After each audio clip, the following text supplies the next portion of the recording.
오늘 주제 방금 소개해 드린 것처럼 기후위기와 불안정 노동입니다. 다들 이제 기후위기가 심각하다고들 말은 하잖아요. 근데 그럴 때 우리는 과연 무엇을 할 수 있을까? 어떤 실천을 할 수 있을까에 대해서는 그 질문에 대해서는 다들 막연한 느낌을 받곤 하죠.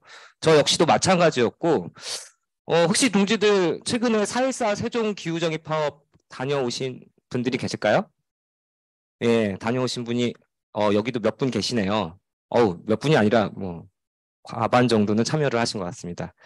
예, 정말 잘하셨다고 생각을 하고 있고 다녀와서 또 어떤 느낌을 받으셨을지 모르겠지만 저는 진짜 그 9.24 작년 기후정의 파업에 비해서는 규모가 상대적으로는 적다고 느낄 수도 있지만 평일에 진행한 것이기도 하고 그리고 도심에서 진행한 집회가 아니라 세종시에서 진행했기 때문에 그런 한계들을 감안하면 평일임에도 불구하고 굉장히 많은 숫자가 모였다라고 생각을 하고 특히 저한테는 인상적이었던 지점은 과거에는 또 얼마나 많은 단위에서 왔는지 모르겠지만 저는 이번 4.14 세종 기후정의 파업 보면서 정말 다양한 영역과 부문에서 많이 참여하셨다라는 느낌을 받았거든요. 그 얘기는 뭐냐면은 사실 뭐 차림새를 보고 그런 걸 알 수는 없잖아요. 그분들이 피켓을 통해서 어떤 구호, 어떤 요구를 가지고 참석했는가를 보면서 그런 것들을 확인할 수 있었다는 거죠. 뭐 새만금이라든지 가덕도 신공화 문제 이런 난개발과 맞서서 싸우고 있는 분들도 계시고 또 여기 계신 또 다수의 동지들처럼 노동자들이 자기 요구를 가지고 참여하신 분들도 계시고 또 종교계에서도 그리고 또 이제 뭐 전통적인 환경 운동을 하고 있는 단체에서도 등등 굉장히 많은 분들이 각 단위에서 참여를 하신 걸 보면서 인상적이었다고 느꼈고 오늘 우리는 특히 이제 불안정 노동, 뭐 비정규직 노동자라고 하든 불안정 노동자라고 하든 이 주체들에게는 기후위기 문제를 어떻게 바라봐야 될까, 어떤 접근을 해야 될까에 대해서 고민을 좀 더 날카롭게 다듬는 그런 시간이 되었으면 하는 바람을 개인적으로 가지고 있습니다. 물론 그렇게 취지에 맞게 준비를 했는지는 좀 나중에 동지들이 평가를 냉혹하게 해주시길 바라고요. 오늘 주제는 이런 순서로 진행을 할까 합니다. 먼저 코로나19와 관련해서 코로나19도 이제 뭐 기후 위기가 야기한 심각한 자연 재해이기도 하고요. 그래서 그 위기를 통해서 들여다본 어, 각국의 코로나 상황에 대한 대응하는 양상에 대해서 살펴보는 거를 초반에 다루고요. 그 이후부터는 이제 한국 정부의 기후위기 대응책이 얼마나 보잘것없는 것인지 대책이 없어 보이는 기후위기 대응책에 대해서 잠깐 또 소개를 하고 이어서 이제 본격적으로 살펴보는 내용들은 기후 대응 산업 전환의 문제점에 대해서 세 가지 파트로 나눠서 보려고 합니다. 근데 첫 번째는 가장 많이 알려져 있고 실제로 현재 뭐 산업 전환에 직면해 있기 때문에 생존의 위기라고도 얘기되고 있는 발전 비정규직 노동자들의 문제를 통해서 이러한 구조조정이 발전 산업에서 이루어지고 있는 구조조정이 의미하고 있는 바는 뭐냐라는 것들을 좀 도출해 보고자 하고요. 두 번째로는 사실 이 산업 역시도 지금 턱에 받쳐 있는 상황이죠. 기후위기 대응이 필요한 산업 중에 한 대표적인 분야이기도 하고, 그랬을 때, 우리는 뭐 미래차 시대 또 전기차 시대가 도래했다고 얘기하는데, 자동차 산업 당사자들에게는 이것이 어떠한 또 문제점을 야기하게 되는지에 대해서 살펴볼 예정입니다. 그리고 마지막으로는 코로나 이후에 더욱 심화된 불안정 노동의 양태에 대해서 한번 간단하게 좀 짚어볼까 하고요. 그리고 마지막으로는 이윤 중심에서 생명 안전 중심의 체제 전환이 시급하다. 뭐 이런 얘기들을 나눠보고자 합니다. 바로 들어가 보도록 하겠습니다. 벌써 코로나가 전 세계적으로 발발한 지 횟수로 이제 3년째이기도 하고, 3년, 만 3년이 넘었나요? 예, 굉장히 오래됐죠. 오래된 것처럼 느껴지기도 하고, 또 아직까지 이제 그 코로나 때문에 우리가 여전히 이제 뭐 마스크를 착용하는 게 과거보다는 거의 이제 그 생활화가 되어 있기 때문에 코로나가 정말 우리 생활에 밀접하게 영향을 줬구나라는 것들을 뭐 다들 실감하실 겁니다. 그리고 코로나 초기에는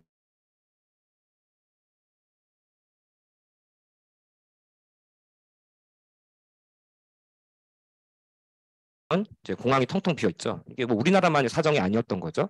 그리고 이제 또 이동 금지 같은 경우에는 국내의 현실보다는 또 유럽에서는 아주 그 국경 봉쇄뿐만이 아니라 이동 금지, 그러니까 뭐 외출을 금지하는 것까지 이를 정도로 각 정부의 제재 조치가 굉장히 높은 수준에서 이루어졌었습니다. 그리고 거리두기는 뭐 특히 뭐 우리나라에서는 거리두기가 뭐 곳곳 뭐 장소를 불문하고 굉장히 다양한 영역에서 강력한 게 작동이 되었죠.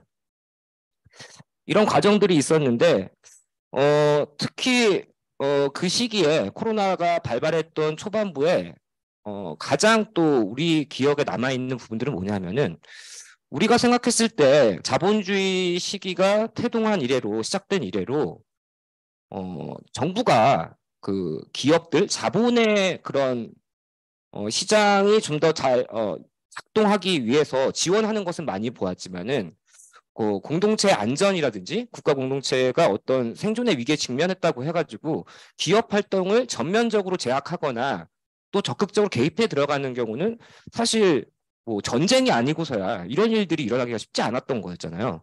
근데 그런 일들이 특히 유럽을 중심으로 해서 굉장히 과감한 조치들이 정부에 의해서 시행이 되었다는 겁니다. 이거는 그 당시 2020년 3월이었죠. 발발한 지 얼마 안 됐을 때, 불과 이제 2달이 지났을 때였나요? 그때 확산 속도가 유럽을 중심으로 엄청나게 빠르게 진전되면서 뭐 여기 이제 기사에도 소개가 되어 있고 저희 자료 이제 1페이지도 나와 있지만 스페인 같은 경우에는 모든 그 민간 의료 시설을 단번에 국유화를 했습니다. 민간 의료 시설에 대해서요.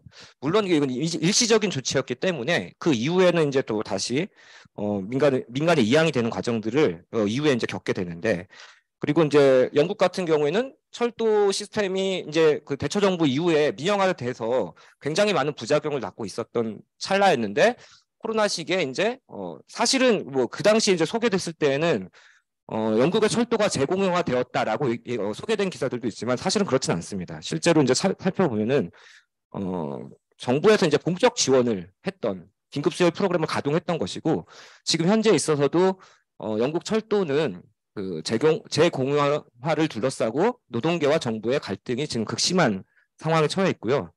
그리고 이제 이탈리아 정부 같은 경우에는 당시에 이탈리아 국적 대표 항공사인 알리탈리아를 국유화하기도 했던 과정들이 있었다는 것이죠. 뭐 이런 과정들을 통해서 우리가 어떤 어떤 교훈을 얻을 수 있을까요? 사실 이제 오늘 강연에 뭐 핵심적으로 제가 전달드리고 싶은 이야기들은 거의 이제 뭐 도입부에 다 나와 있습니다.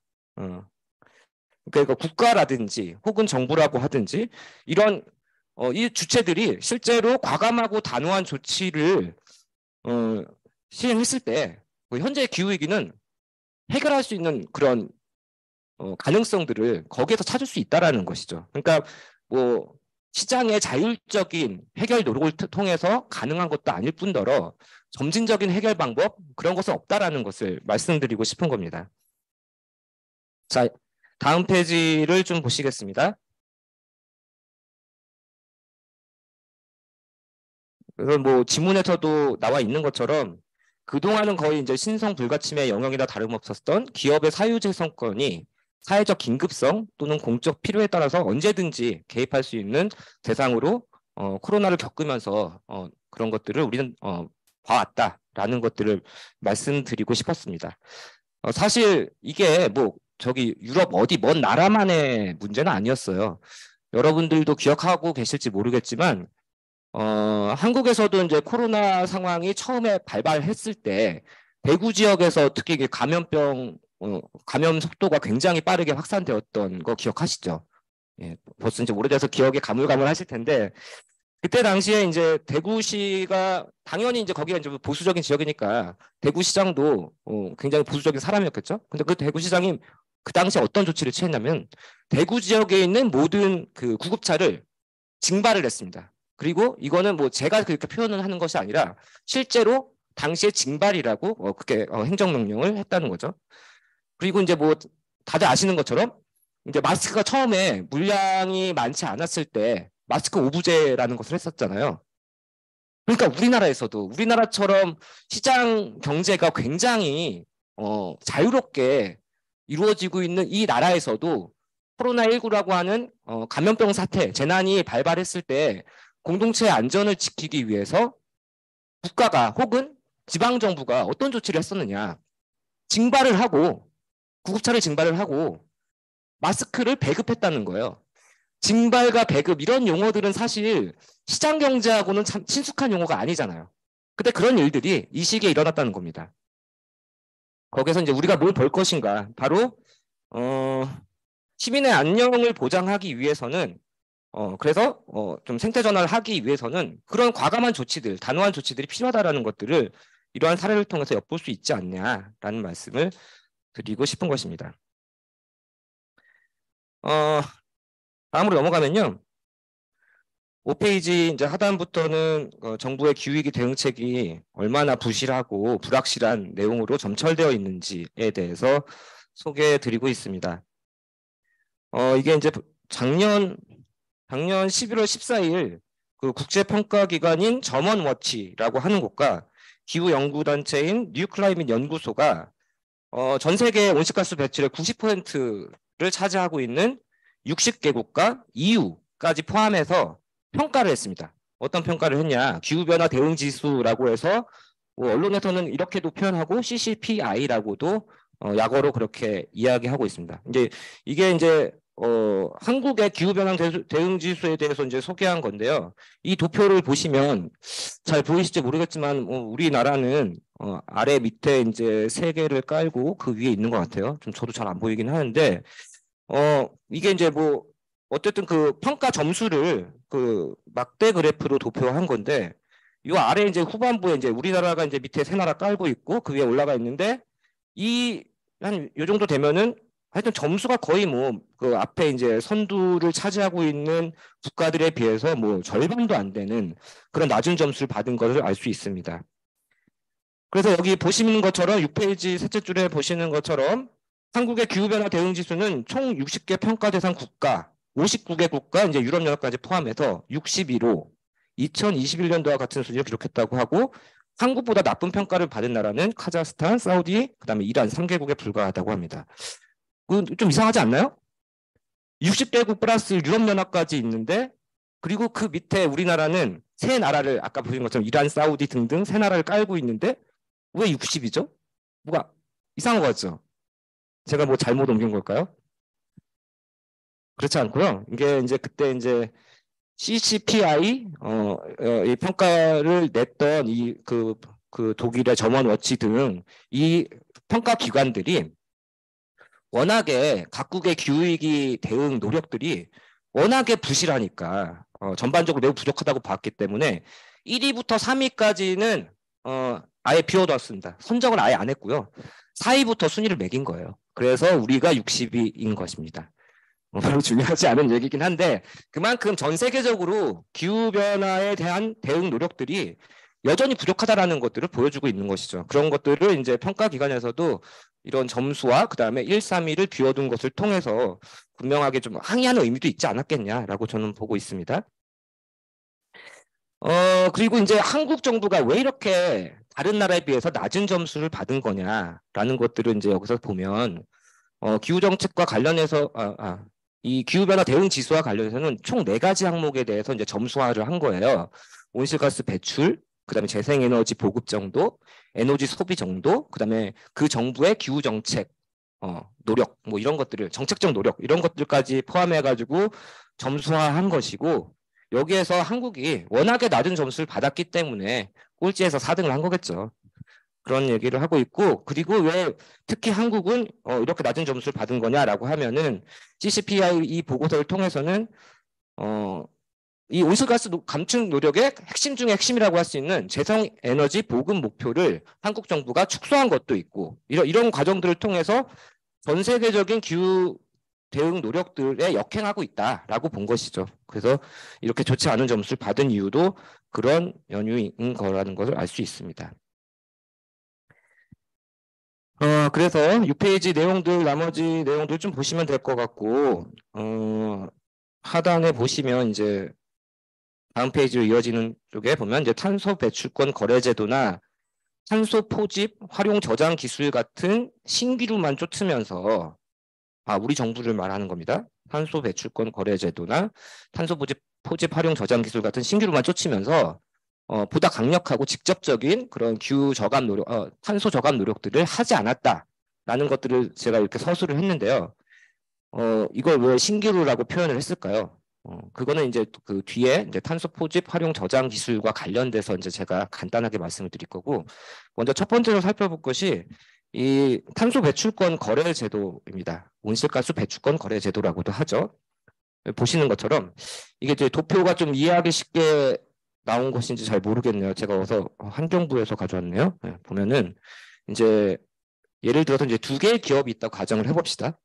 이 탄소 배출권 거래자라고 하는 것은 이 제도에서 각 기업에게 승인하고 있는 일정한 배출 허용량이라는 게 있을 거예요. 그런 게 있거든요.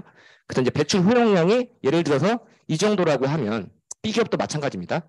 A기업과 B기업 동일한 배출 허용량이 있는데 그거보다 실제 뭐 예를 들어서 단위 기간이 1년이라고 하면 그 1년 동안 실제 배출량이 배출 허용량보다 적었어요. A기업은.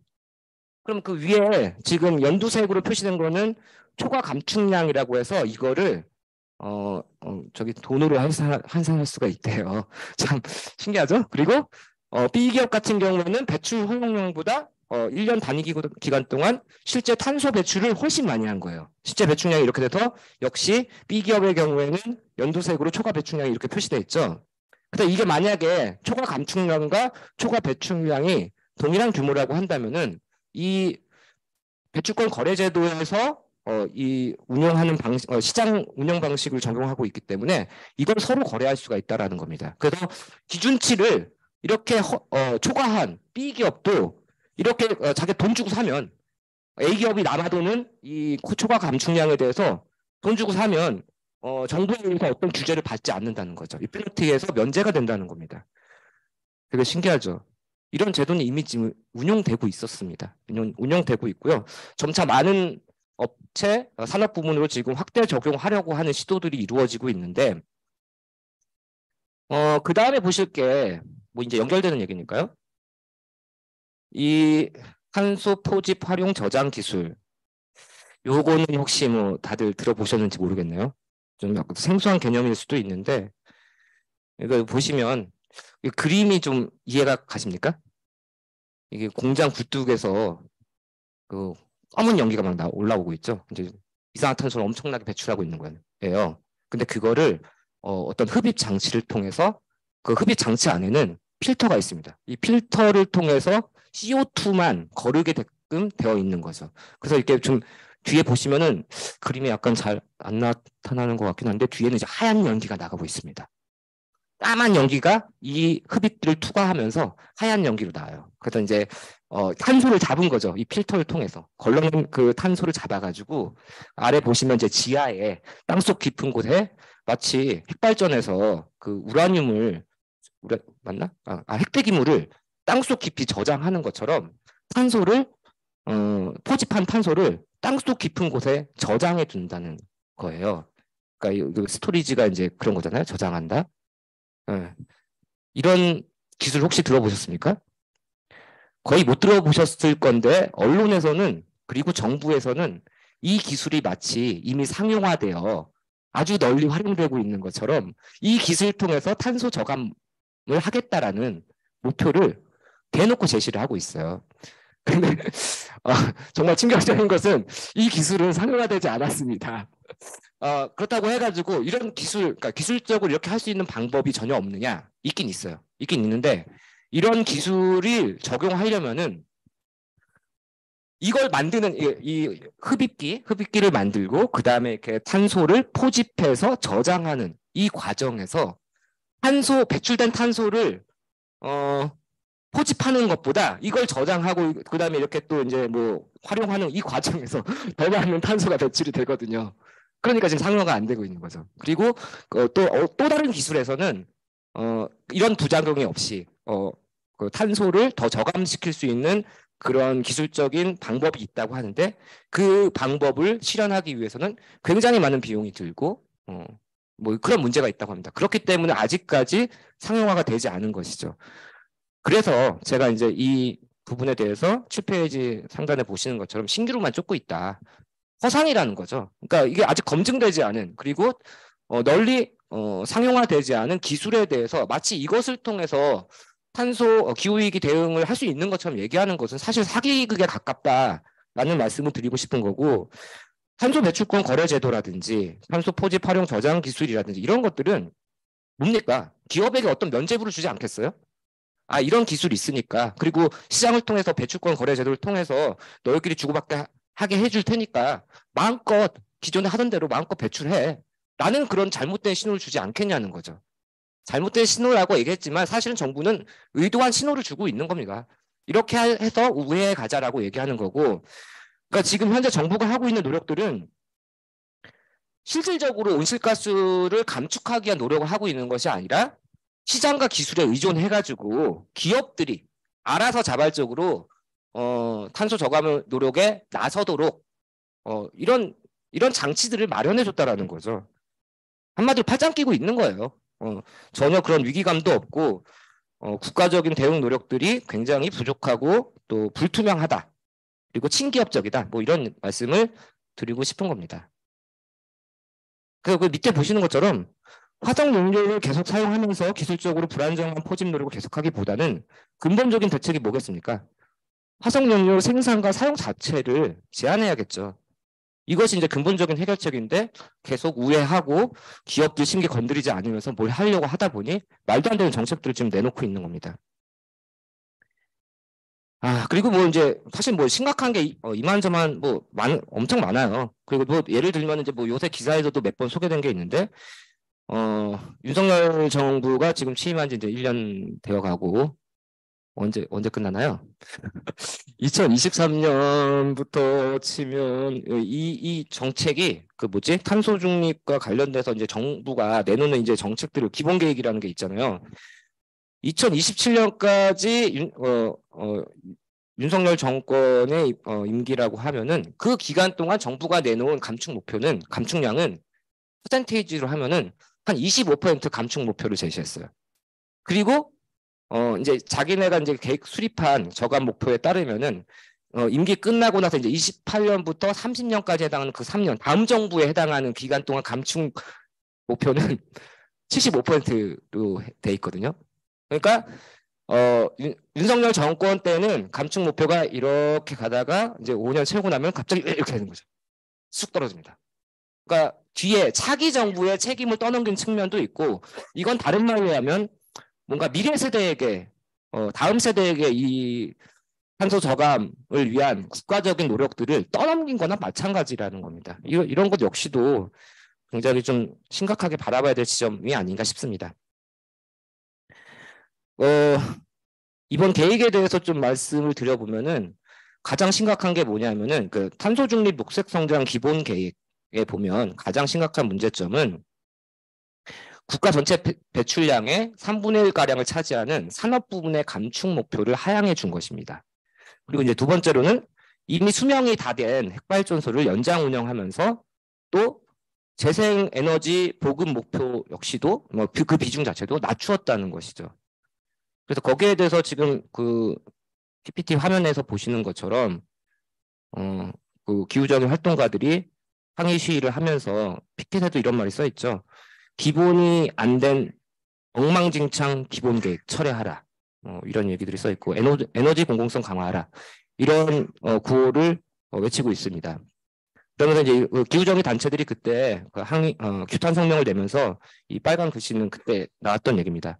정부가 지구 평균 기온 1.5도 상승 제한 목표를 걷어차고 시민들을 심각한 생태 위기와 기후 불평등에 몰아넣는 미래를 약속한 것이나 다름없다. 이런 얘기를 하셨다는 거죠. 다음으로 보면 이게 페이지로 보면 어디에 해당되는 거지? 이게 지금 보면은 이제 에너지연별 탄소 배출 총량을 나타낸 것인데 그래프를 보시면 아시겠지만 원자력도 이제 탄소 배출 총량의 작은 부분을 차지하긴 하지만 어쨌든 탄소가 배출이 됩니다. 뭐 모든 에너지 발전들이 그렇죠. 발전원들이 다 그런 거고요. 근데 가장 왼쪽에 있는 밑에 보시면 보이시나요? 석탄화력이거든요. 석탄화력은 그래프에 이제 허리가 뚝 끊겨 있죠. 워낙 압도적이어서 그렇습니다. 이게 지금 보면은 820, 수치가 820이고 그 다음으로 배출량이 많은 태양광은 48이니까 뭐 상대가 안 되는 수준이죠. 그래서 실제로 이제 석탄화력 발전이 굉장히 많은 저거 뭐야 탄소 배출에 있어서 굉장히 많은 점유율을 차지하고 있다는 걸 알 수 있습니다. 자료 보시면 이제 8페이지에 해당하는 내용인데요. 특히 이제 그 석탄화력 발전을 포함해서 에너지 부문에서 우리나라의 경우입니다. 에너지 부문에서 온실가스 배출량이 한 87% 정도를 차지합니다. 굉장히 높은 비율을 차지하고 있다는 걸 알 수 있죠. 8페이지 이제 중간쯤에 보시면 하단에 보시면 이제 제가 인용한 글이 하나 있는데요. 소영토님께서 쓰신 그 보고서이고요. 거기 보면은 이제 이런 얘기가 있습니다. 에너지 체계 전환은 에너지 부문의 전환 노력만으로 성취될 수 없다. 생산, 유통, 소비의 전 과정에 걸친 탈탄소화 계획이 있어야 하는 것이다. 이런 얘기가 좀 인상적이어서 가져와 봤는데요. 그 얘기 뭐냐면 물론 국내 온실가스 배출량의 굉장한 많은 지분을 에너지 부문이 갖고 있다고 하지만 그럼 에너지 부문에서 뭐 재생에너지 보급률 높이고 석탄 화력 발전소를 폐지하면 기후 위기는 해결되는 거냐, 해결의 전망을 가질 수 있느냐? 전혀 그렇지 않다는 겁니다. 왜냐하면 에너지 부문 자체로만 존재할 수 있나요? 당연한 거지만 에너지원을 저걸로 해서 밑에 이제 밑불이 되어서 다른 산업들이 다 이제 가동될 수 있는 거잖아요. 그렇기 때문에 당연히 에너지 부분뿐만이 아니라 전 산업 영역에서 그것이 이제 뭐 생산 영역이 됐든 유통 영역이 됐든 소비 영역이 됐든 전 과정에 걸쳐서 탈탄소화 계획이 이루어질 필요가 있다. 에너지 부분만의 문제가 아니라는 것을 여기서 강조하고 있는 겁니다.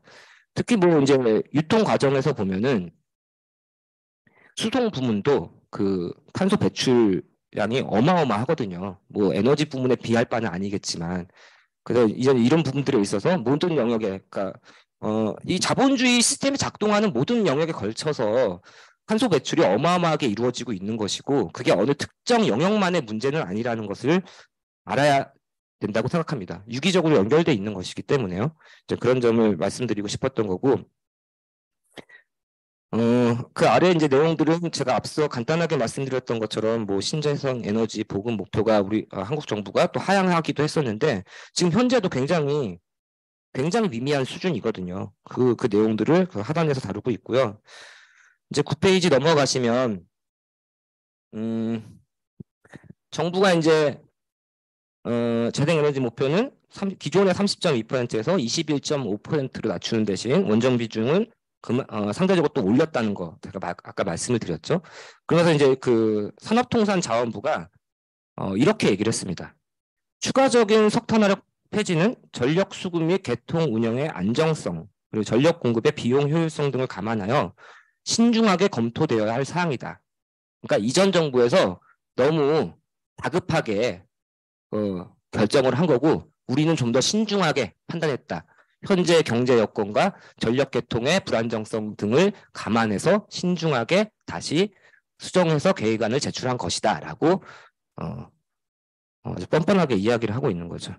그리고 이제 여기서 말하는 전력 개통, 그러니까 전력 수급 및 개통 운영의 안정성이라고 하는 문제는 뭐냐면 그 다른 에너지원들 있잖아요. 뭐 풍력 발전소, 태양열 발전, 뭐 수력 발전 이런 게 다 뭡니까? 다 이제 기후 변화의 영향을 받을 수밖에 없는 거잖아요. 자연으로부터 에너지원을 얻는 것이기 때문에 뭐 어쩔 때는 뭐 저기 일주일이 항상 좋을 수는 없으니까 날이 흐리고 이러면은 그에 따라서 이제 전력 수급이 불안정해질 수 있다라는 얘기인 것이고 뭐 저 수력도 마찬가지인 거죠. 문제 물이 뭐 원래 이제 어느 정도의 적정한 그 수익을 보장해야 되는데 그게 안 되면은 또 그런 것 때문에 에너지를 만드는 데 있어서 역시 뭐 차질이 생기고 이렇기 때문에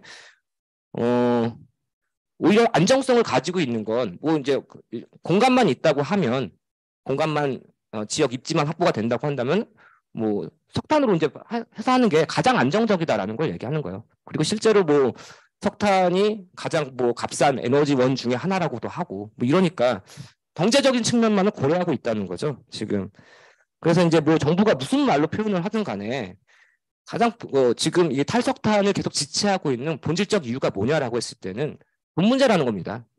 뭐 이제 신재생 에너지 또 하는 데 있어서 또 정부가 뭐 투자를 지원하고 아니면 뭐 저기 민간 기업에 뭔가를 또 그런 걸 뭐 지원해 주던 민간이 하건 정부가 하건 결국에는 또 돈이 많이 들고 언제 될지 알 수 없고 막 이렇기 때문에 가장 확실한 이대로 밀고 간다라는 그런 어리석은 정책을 내놓고 있다는 거죠.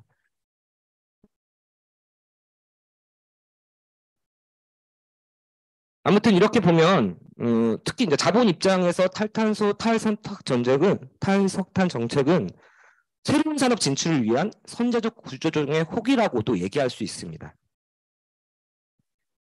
그리고 이제 한국에서는 에너지 산업의 구조조정 과정들이 대부분 이제 정부 주도로 이루어지고 있거든요. 그리고 거기에 대해서는 이제 내용들을 좀 참조하시면 될 것 같은데 어, 반면에 이제 신재생 에너지로 에너지 산업을 전환하는 과정에 대해서는 정부는 또 이제 민간 에너지 기업들의 진출을 아주 적극적으로 돕고 있습니다. 그래서 뭐 석탄 화력 발전소가 지금 보시는 것처럼 이건 이제 이전 정부 얘기죠. 문재인 정부가 이제 호기롭게 2020년에 2050 탄소 중립 선언을 발표했잖아요. 그거 다들 기억하시죠? 근데 그 발표하던 와중에 신규 민자 발전소가 보시는 것처럼 여기 한반도 남쪽에 보면은 강릉, 삼척, 충남, 서천, 경남, 고성까지 총 7호기가 건설이 되고 있었습니다. 지금도 건설 중이고 아니면 뭐 이제 곧 이제 발전을 시작하는 걸 앞두고 있는 지역들도 있다고 들었는데요. 그러니까 아니 폐지를 한다고 해놓고서 단계적 폐지잖아요, 사실요. 그 노후 발전소의 단계적 폐지를 몇 년도에 몇 기하고 몇 년도에 몇 기하고 이렇게 했는데 노후 발전소는 사실은 뭐 지금 어쨌든 이제 또 발전소를 만드는 기술들도 점차 진보하고 있기 때문에 개량되었기 때문에 폐지되는 발전소 용량보다 새로 짓는 발전소들의 그 발전 용량이 훨씬 더 크거든요. 그럼 결국엔 플러스 마이너스 하면 폐지되고 새로 짓는 발전소의 발전 용량 합치면은 여전히 석탄화력 발전소가 차지하는 발전 용량이 굉장히 큽니다. 그러니까 지금 이게 무슨 말도 안 되는 일이냐라는 거죠. 그리고 말씀드린 것처럼 신규 석탄화력 발전소뿐만이 아니라 LNG 발전소라든지 신재생 에너지 설비 생산 또한 민간 기업들의 진출이 되게 활발하게 이루어지고 있다는 것입니다. 그리고 이제 그거를 이제 밑에 쓴 것처럼 뭐 제가 한 말은 아니고요. 조용한 에너지 민영화다라고 이제 일컫고 있습니다. 조용한 에너지 민영화라는 그 의미 좀 이해가 가시죠? 이거는 뭐 사실은 일반적인 기업에서의 구조조정 과정, 인위적 구조조정 과정과 비교해보면은 더 쉽게 알 수 있습니다. 그러니까 어떤 기업에서 이제 인원 감축을 한다고 해봐요. 근데 어떻게 하고 있냐면은 그 기업이 이제 정년퇴직 인원이 꽤 많아요. 그래서 정년퇴직 인원이 많아가지고 그 흔히 뭐 자연 감소 인원이라고 하잖아요. 어차피 이제 퇴직하고 나면은 그만큼 또 빈자리가 생길 텐데 그 빈자리를 결혼을 채우지 않거나 혹은 채우더라도 비정규직 인원을 만약에 채우게 된다면 이거는 결국 기업의 구조조정이 관철된 거죠. 기업의 구조조정이 관철됐을 뿐만 아니라 노동 유연성도 훨씬 더 높인 거죠. 자본의 측면에서 봤을 때는. 이와 뭐가 다르냐라는 겁니다.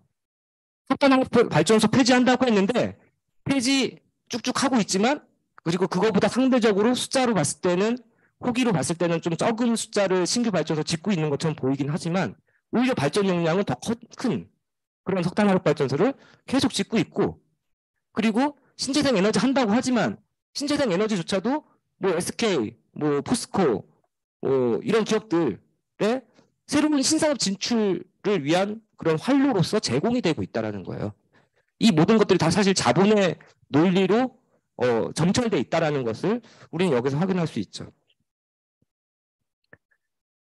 한편 이런 과정에서 그럼 가장 먼저 위기에 노출되는 사람은 누굴까요? 뭐 오늘 주제가 뭐 기후 위기와 불안정 노동이니까 불안정 노동자들이겠죠. 발전 산업에서 종사하고 있는 불안정 노동자들이 있습니다. 그리고 여러분들도 아시는 것처럼 발전 비정규직 노동자들의 문제는 뭐 김용균 청년 비정규직 노동자였던 김용균을 통해서도 우리는 이미 잘 알고 있고, 그리고 여전히 석탄 화력 발전소가 폐지되고 있는데도 불구하고 이 비정규직 노동자들의 고용 대책과 관련해서 정부가 이렇다 할 방안들을 내놓지 않고 있다는 것도 역시 알고 계실 겁니다. 이게 이제 뭐 사실 이제 발전 산업에서 처음 시작된 것, 이렇게 좀 드러나고 있지만, 수면 위로 올라왔지만, 아직 수면 위로 올라오지 않은 더 많은 산업들에서 그런 산업 재편이 이루어지게 될 텐데, 우리는 이제 발전 비정규직 노동자들의 문제가 그런 의미에서 더 이상 남의 일이 아니기도 하지만, 이 과정을 통해서 자본이 어떻게, 또는 정부가 어떻게 이 구조조정을 준비하고 있는가, 혹은 선제적인 구조조정에 착수하고 있는가라는 것들을 좀 엿볼 수 있을 것 같습니다. 그리고 그런 부분에 있어서는 뭐 정의로운 전환이라는 말을 우리가 뭐 기후정의 집회에서나 또 어디서 쓰죠? 기후정의 집회에서 많이 쓰죠. 기후정의 집회에 가면 이런 말 많이 쓰잖아요. 정의로운 전환이라고 얘기하는데, 도대체 정의로운 전환이라는 것이 어떤 개념일까는 좀 알고 넘어가야 될 것 같아서 여기에 간단하게 써봤습니다. 10페이지 뭐 하단에도 그 각주로 달려있죠. 토니 마조치라고 하는 1970년대 미국의 석유화학 원자력 노조의 지도자인 분이 있었어요. 그분이 제안했던 개념이고요. 이 개념을 아주 짧게 소개하면, 에너지와 기후위기에 대응하는 산업재편 과정에서 지역 혹은 산업에서 종사하고 있는 노동자들 뿐만이 아니라 그 지역의 농민 또는 중소상공인들과 같은 이해관계자의 직간접적인 피해를 사회적으로 분담하며, 그리고 취약계층 보호와 같은 공공성을 지키는 산업의 전환을 의미하는 개념이다 라고 소개하고 있습니다. 그런데 어쨌든 아까 말씀드린 것처럼 지금 이 석탄화력 발전 부문에서 이루어지고 있는 전환, 정부는 무슨 공정한 전환이라고 얘기하는데 뭐가 도대체 공정한 것인지, 혹은 우리가 이야기하는 정의로운 전환에 부합하고 있는지 알 길이 없죠. 왜 그럴까요? 뭐 여전히 정부는 시장에 의존하고 있고, 그리고 불확실한 기술, 뭐 기술주의라고도 얘기하던데, 이런 것에만 의존하고 있기 때문입니다. 그러니까 자본의 논리에 여전히 영합하고 있는 정부의 행태 때문에 우리나라가 그 기후 위기 민감 대응 지수에서 거의 꼴찌에 가까운 창피한 점수를 받게 된 것이다라는 것을 다시 한번 확인해 보고요. 다음으로 말씀드릴 것은 이제 자동차 산업 노동자의 불안한 미래와 관련된 얘기입니다. 그러니까 뭐 기후 위기 그리고 산업 전환 이런 얘기했을 때, 또는 뭐 탈탄소 구조 조정 뭐 이런 얘기하면 가장 먼저 떠오르는 데는 아까 말씀드린 것처럼 이제 발전 비정규직 노동자들의 문제가 있죠. 그리고 이제 두 번째가 어디냐? 자동차 산업이죠. 이제 뭐 우리는 미래차 시대를 앞두고 있다라고도 얘기하고, 이미 미래차 시대가 우리 앞에 왔다, 이미 도래했다라고 얘기하기도 합니다. 사실 전기차 시장이 뭐 국내뿐만 아니라 세계적으로 봐도 이제 뭐 시장 점유율의 10%인가요? 꽤 많은 지분을 차지하고 있을 정도로 성장하고 있고, 앞으로는 그 속도가 더 비약적으로 성장할 수밖에 없습니다. 뭐 유럽이라든지 또 뭐 사실 뭐 한국도 마찬가지입니다. 점차 그 탄소 관련된 배출 규제가 더 엄격하게 적용되고 있기 때문에 더 이상 뭐 디젤이라든지 그 내연기관 자동차의 생산과 판매 자체를 금지하고 있는 나라들이 이제 앞으로 머지않아 있을 것이기 때문에 이건 이제 거의 턱앞에 왔고, 전기차 시대는 뭐 현대 기아차를 필두로 해서 한국에서도 아주 열심히 준비하고 있죠. 근데 그 준비하는 과정들을 또 보면 여기서도 철저하게 자본의 논리가 작동하고 있다는 것을 알 수 있습니다. 먼저 그 얘기를 하기 전에 보시면은 이게 사실은 좀 약간 직관적인 그림을 찾고 싶었는데 그런 걸 못 찾아가지고 이렇게 했는데, 하여튼 내연기관차 시대에 소요되는 생산할 때 필요한 부품 수가 대충 한 3만 개라고 하면은, 전기차 시대로 전환하는 과정에서는 필요한 부품이 이제 새롭게 들어가는 부품도 있을 것이고, 아예 이제 내연기관차에서 있었지만 필요 없는 부품들이 있을 거잖아요. 그런 부품들까지 다 플러스 마이너스 하면은 한 2만 개 정도, 뭐 정확히는 뭐 19,000 몇 개, 뭐 이렇게 축소가 된다고 합니다. 뭘 얘기하는 거냐 하면 여기서 제가 드리고 싶은 말씀이 뭐냐 하면은 이제 자료 11페이지에도 나와 있지만 국내에서만 좀 보면 이 자동차 산업에 종사하는 노동자 수가 완성차 부품사를 다 합쳐서 얼추 40만 명이 된다고 합니다. 굉장히 많죠. 그러면은 자동차가 이제 내연기관차 시대를 마감하고 전기차 시대로 넘어가게 되면 부품 수가 그렇게 많이 줄어드는데 부품사에서 일하던 노동자들의 생존은 어떻게 될까라는 그런 고민과 자연스럽게 연결되지 않나요? 그리고 아마 뭐 여기에 또 금속 노동자들이 계신지 모르겠지만 뭐 금속 산업에서 특히 종사하시는 노동자들, 조합원 분들은 그 위기감이 진짜 이제 피부에 와 닿을 정도일 것 같습니다. 뭐 정규직 노동자들뿐이 정규직 노동자들 그럴 것이고 비정규직 노동자는 더 심하겠죠. 그리고 부품사 아니면 또 자동차의 뭐 자회사, 어쨌든 뭐 완성차의 뭐 계열사들이 있잖아요. 이런 계열사에서 일하는 노동자들도 그들이 만약 정규직이라고 할지라도 이게 이제 완성차 자본, 현대기아차 자본이 국내에서 차지하고 있는 위치가 워낙에 압도적인 뭐 권한과 막강한 권한들을 가지고 있기 때문에 완성차 자본의 선택에 따라서 그 나머지 계열사들, 부품사들의 운명이 엇갈릴 수도 있는 그런 상황에 와 있다는 겁니다. 이번에는 다시 EU로 가보겠습니다. 유럽으로 가면 유럽에서도 이제 전기차 고용 전환 전망에 대해서 이렇게 얘기하고 있죠. 2030년까지 30만 6천여 명이 감소될 거다. 전기차 전환 감소로 8만 4천 명 정도가 되고 그리고 이제 뭐 기술 혁신으로 인한 자연 감소는 22만 2천 명에 달할 것이다. 이건 뭐 이제 자동화를 얘기하는 겁니다. 사실은 자동차 산업은 석탄화력 발전 산업에 비해서 더더군다나 이 충격의 깊이가 클 수밖에 없는 게 뭐냐 하면은 전기차 시대로 넘어가면서 뭐 부품도 또 많이 좀 조달해야 되는 부품들도 더 많이 줄어들기 때문에 부품업체가 이제 많이 또 도산하거나 뭐 이렇게 될 수도 있지만 기술 혁신으로 인해서 자동화로 인해서 실제로 인력 구조정이 또 동시에 일어날 수 있거든요. 그러니까 여러 가지 이런 부분들을 생각하면은 자본의 산업 재편은 뭐 여러 가지 의도를 가지고 있겠지만은 그것을 통해서 어쨌든 가장 중요한 것은 더 많은 이윤을 창출하기 위한 것 아니겠습니까? 그럼 거기서 이제 노동자들이 얼마만큼 희생될 것이냐는 뭐 자본의 입장에서 별로 중요한 문제가 아니라는 겁니다. 그게 이제 냉엄한 현실인 거죠. 그랬을 때 이제 이 해당 산업에 종사하고 있는 노동자들뿐만이 아니라 이런 산업 재편 시기에 우리 노동자들은 그러니까 노동자 계급은 무엇을 해야 될 것인가에 대해서 심각하게 고민을 하지 않을 수 없겠죠.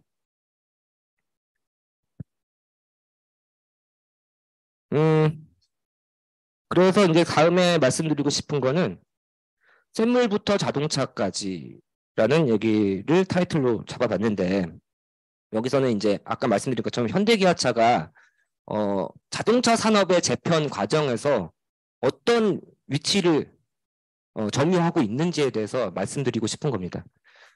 그러니까 원래 이제 지금은 이제 계열사가 다 나눠졌지만 조각조각 나가지고 예전에 이제 그 엄청 국내에서 재벌 순위에서 1위를 차지하고 있던 독보적인 어쨌든 현대그룹이 이제 나눠진 거잖아요. 근데 어쨌든 현대그룹 시절로 보면 그때 이제 창업주가 어떤 야망을 가지고 있었겠습니까? 샘물에서 자동차까지 다 우리 내 회사에서 다 만들 거야라는 야망을 가지고 있었던 거죠. 그걸 이제 뭐 여기서 이제 어려운 말로 하면 수직 계열화라고 하는데 그러니까 이 기업이 그냥 기업이 가지고 있는 시스템 안에서 그 공급망 안에서 모든 것들을 다 그 원재료를 가지고 와서부터 처음부터 끝까지 시초부터 제품이 만들어지는 그 과정까지 모든 곳에서 그 자본이 장악력을 갖겠다라는 그런 의지의 표명인 것이고 그것이 이제 수직 계열화로 현재도 여전히 관철되고 있다라는 겁니다.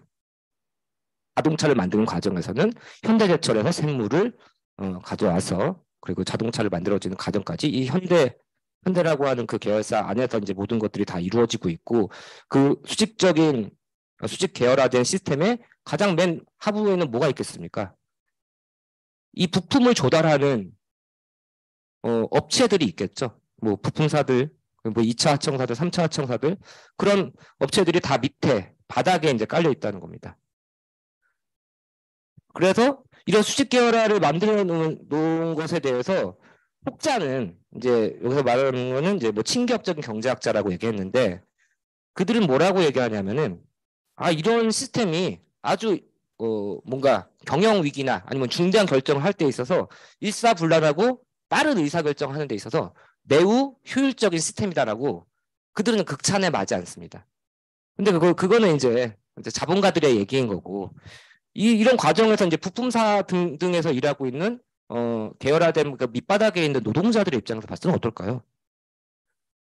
사실은 그 노동자들뿐만 아니라 그 업체를 영위하고 있는 그 중소자본가들도 죽을 맛을 것입니다. 왜 그렇죠? 그 완전히 종속적인 시스템이기 때문에 그런 거예요. 현대 기아차가 뭘 결정해가지고 이 부품은 단가를 얼마에 하겠어라고 이제 결정해서 하면 어떻게 됩니까?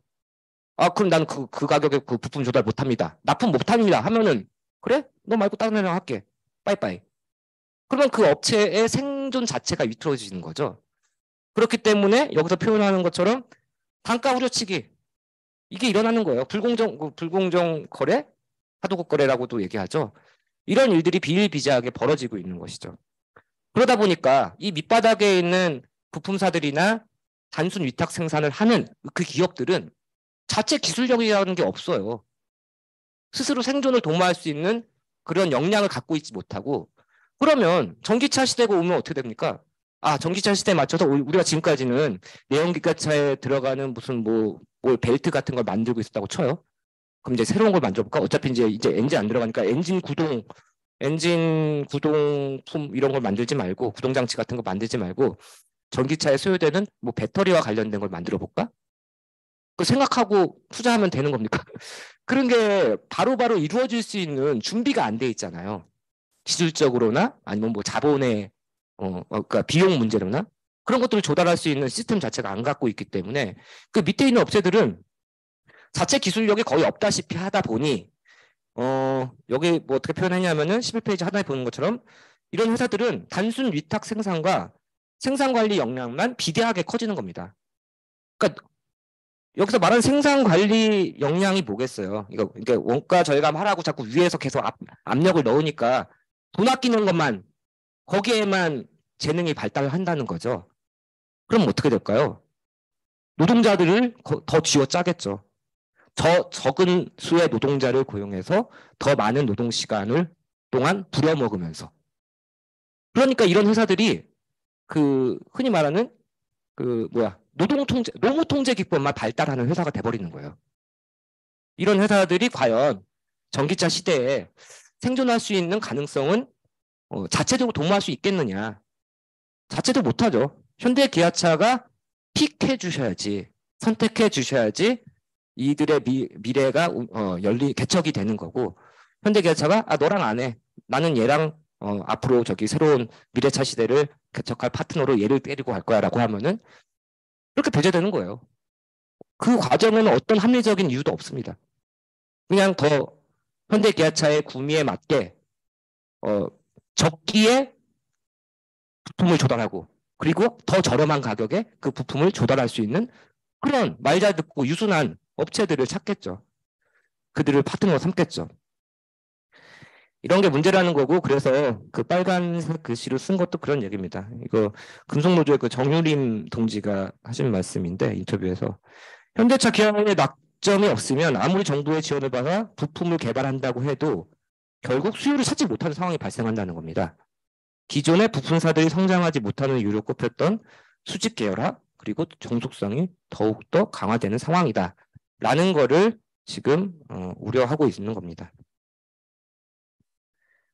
다른 한편 이 자동차 산업의 자본가들이 지금 하고 있는 게 굉장히 하여튼 자기들 나름으로는 이 선제적 구조조정을 가장 유연하게 그리고 걸림돌 없이 걸림돌을 제거하는 방식으로 하고 싶어서 안달이 나 있습니다.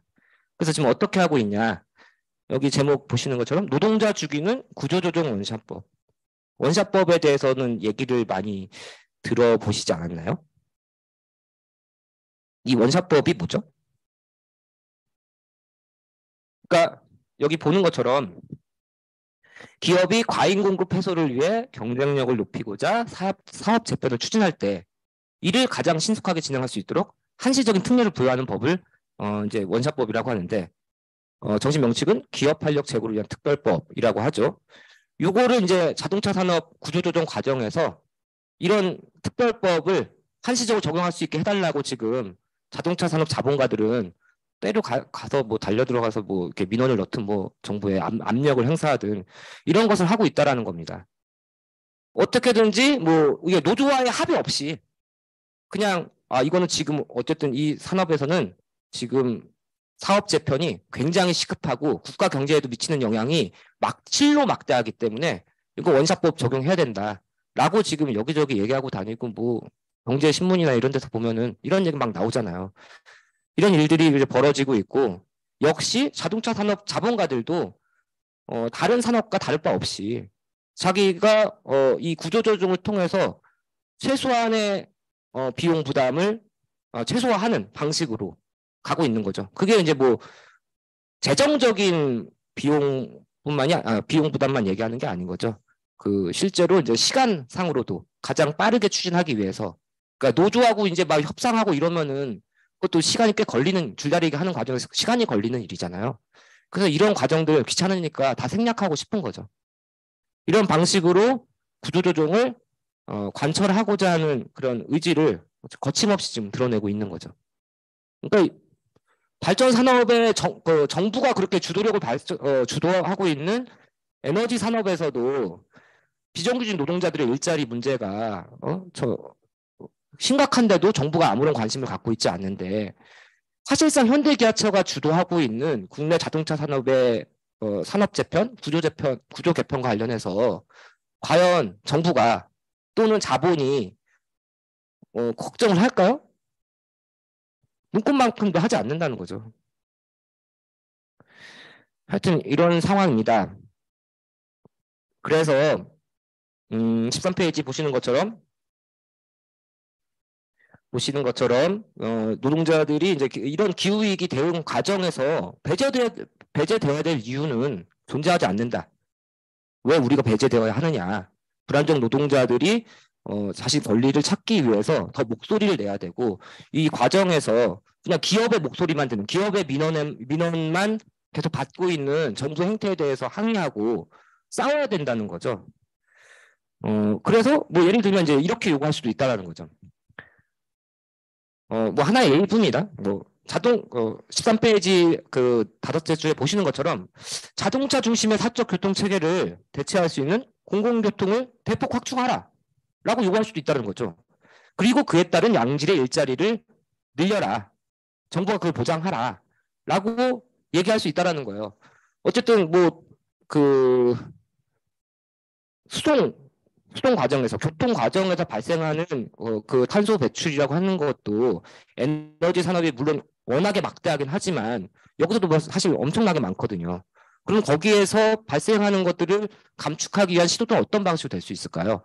물론 전기차 시대로 전환하면서 매우 자연스럽게 될 수도 있겠지만 공공교통을 확충하는 것들도 사실은 사회 정의, 그다음에 공공성을 강화하는 데 있어서도 부합하는 요구이기 때문에 그것이 저는 정의로운 전환에 있어서 자동차 산업 노동자들의 요구가 돼야 된다고 생각을 합니다.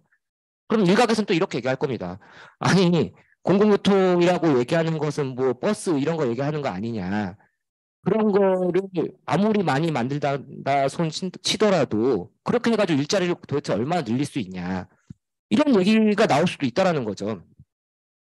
근데 어쨌든 이제 뭐 대중교통을 예를 들면 우리가 뭐 휘발유로 가는 대중교통, 버스 뭐 이런 것들을 상상하고 있는 게 아닌 거잖아요.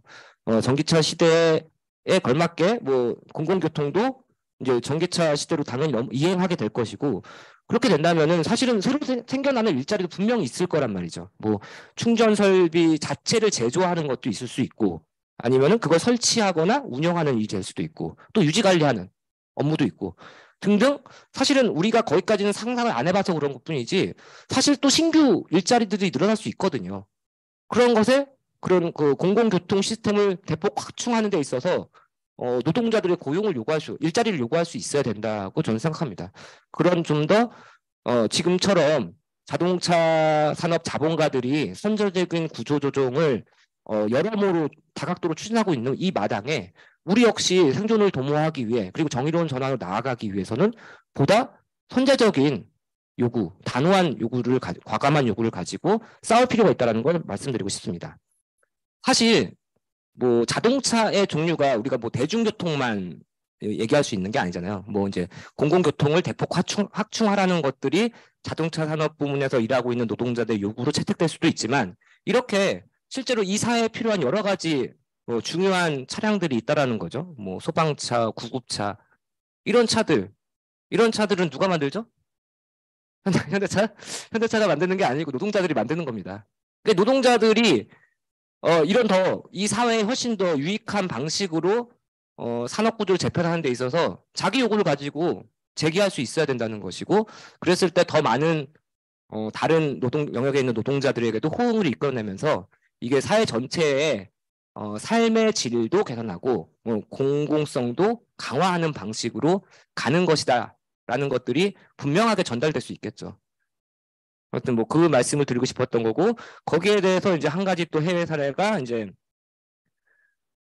캐나다에 있는 오샤와라고 하는 공장이 있습니다. 이게 이제 GM의 북미에 있는 여러 생산 기지 중에서 한 곳이고 여기가 이제 폐쇄 계획을 2018년 11월에 GM에서 이제 GM 본사에서 발표를 했고 이 오샤와 공장이 그래서 이제 폐쇄 위기에 직면했을 때 그 공장에서 일했던 이제 현직 노동자와 그리고 퇴직자들이 함께 어떤 단체를 만들었어요. 그 단체 이름이 그린잡스 오샤와라고 해서 오샤와 녹색 일자리라고 하는 단체를 설립을 했고 그 단체를 통해서 지자체에 그리고 중앙정부에 GM의 유후부지와 설비를 당신들이 매입하라라고 요구하면서 그 부지와 설비를 활용해서 공용 전기차 제조 공장으로 개조하려는 그런 요구를 가지고 있었던 겁니다. 그래서 아까 그 현대차 광고에서 보신 것처럼 이 사회 정말로 필요한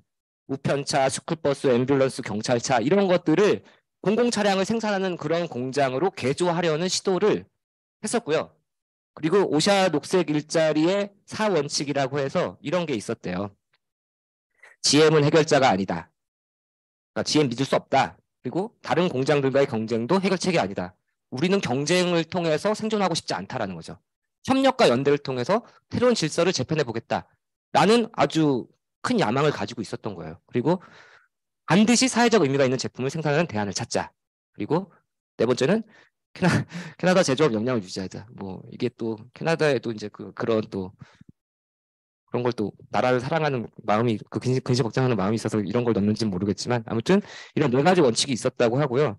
근데 뭐 결과적으로는 실패했습니다. 이게 이제 실현되진 못했는데 그런 요구들을 가지고 이 노동자와 퇴직자들이 함께 그 정부와 지자체를 상대로 요구하면서 싸우고 해 나갔다는 이 과정 자체가 굉장히 당시에 사회적으로 조명을 받았고 의미 있는 활동이었다는 것들을 말씀드리고 싶어서 이 사례를 넣어봤습니다.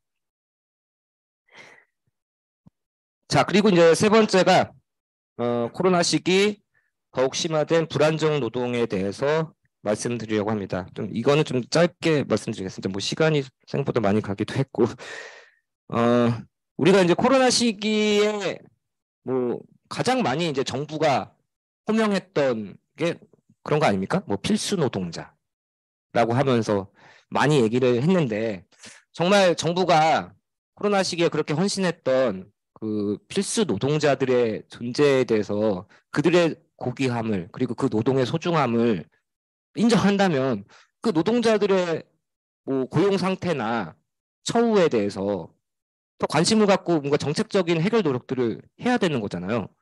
뭐 근데 그런 소식을 저는 전혀 들은 바가 없거든요.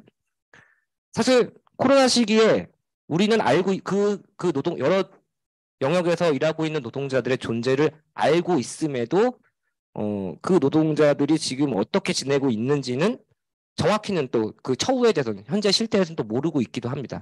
그런 문제들에 대해서 좀 세 가지 정도로 한번 좀 살펴보려고 하는 건데요.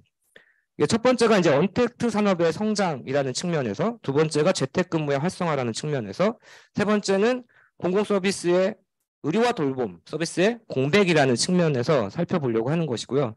이게 이제 뭐 정확하게 그렇게 카테고리를 나눌 수는 없겠지만은 언택트 산업의 성장이라고 하는 측면은 뭐 이제 산업 동향의 측면에서 보려고 했던 시도였고, 두 번째는 재택근무의 활성화 부분은 이제 근로 형태의 측면에서, 그리고 세 번째가 이제 공공 서비스의 측면에서 이 코로나 시기를 관통하는 과정에서 정부와 기업의 대응 양상은 어땠고 그 영향은 무엇이었는지라는 것들을 간단하게 짚어본 겁니다. 일단 뭐 언택트 산업이라는 말을 뭐 많이 쓰고 있는지는 모르겠지만 아무튼 뭔가 이제 비대면 시대, 비접촉 그 시대를 계기로, 코로나를 계기로 해서 언택트 산업이 아주 급속히 팽창했다고 하죠. 그리고 그 과정에서 우리가 가장 잘 알고 있는 쿠팡 같은 기업들은 엄청난 매머드급 기업으로 초고속 성장을 했잖아요. 그래서 2021년 6월 기준으로 보면은 쿠팡 직원 수가 삼성과 현대에 이어서 세 번째라고 합니다. LG보다 더 많아요.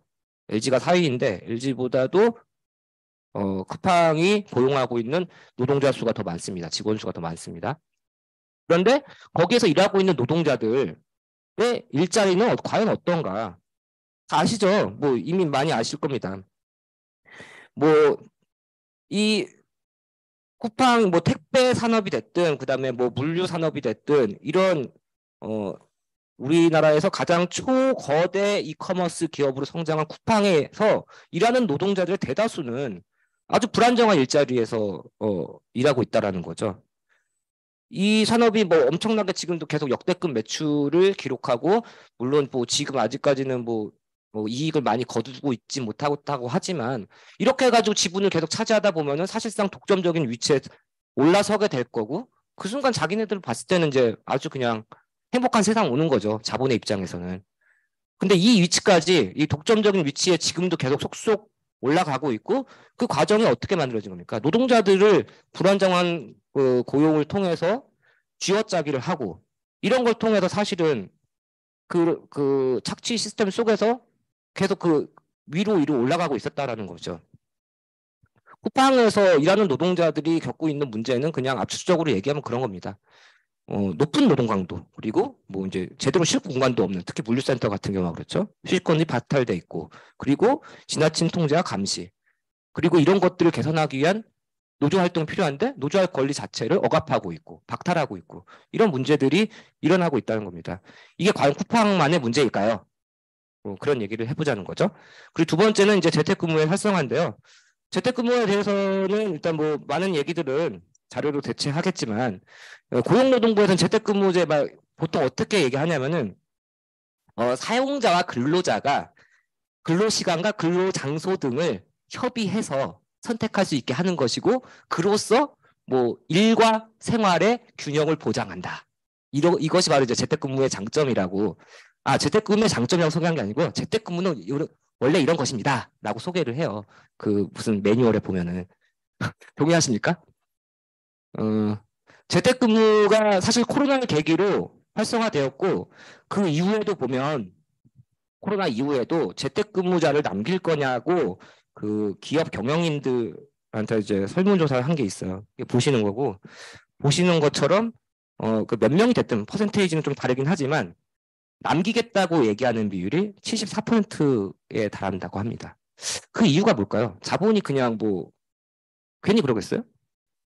이게 뭐 원격 근무 또는 재택 근무라고 부르든 이런 걸 통해서 사실은 더 업무 효율성이 높다라고 자본은 판단한 것이고, 이거를 사실은 재택근무 시스템을 다시 이제 폐기할 이유가 없다라는 거죠. 이걸 통해 해보니 노동자들이 자발적으로 공짜 노동을 하더라. 일과 삶의 균형을 도모한다는 게 정부에서 얘기하는 고용노동부가 얘기하는 재택근무제의 아주 유리한 이점이라고 하는데 전혀 그런 게 아니라 그냥 일과 삶의 경계가 무너지는 거죠. 사실 활동가들도 다 그러고 있지 않나요? 재택 집에서 일하면서 또 온라인 회의도 하고 카톡이나 텔레그램 보면서 계속 업무를 처리하고 계시잖아요. 그런 일들이 뭐 재택근무에 있어서 자본에게 있어서는 더없이 좋은 장점으로 작용하고 있다는 거죠. 나머지 내용들은 자료 참조하시면 될 것 같고요. 그리고 의료와 돌봄 서비스의 공백 문제는 뭐 비단 어제 오늘만의 문제는 아니지만 코로나라고 하는 뭐 이례 없는 이례적인 그런 감염병 재난 속에서 취약한 공공성의 문제, 뭐 의료 공공성이 됐든 그리고 돌봄과 가사 노동의 문제가 됐든 이런 모든 부분에서 우리가 얼마나 취약한 상태에 있는지를 놓여 있는지를 우리는 분명히 경험을 했습니다.